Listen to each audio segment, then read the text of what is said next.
या व्हिडिओमध्ये आपण पाहणार आहोत की तुम्ही तुमचा इनकमिंग लोड हा कसा बंद करू शकता।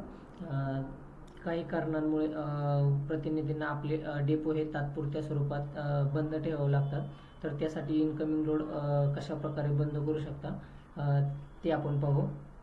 त्यासाठी तुम्हाला डॅशबोर्डवरती एक स्टॉप इनकमिंग बटन दिसेल, त्यासाठी तुम्ही एक रिक्वेस्ट टाकणे गरजेचे आहे। त्यानंतर तुम्ही एक रिक्वेस्ट ॲड करावी।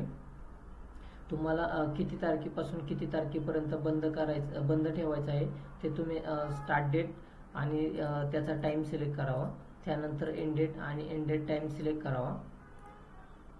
त्यानंतर रिझन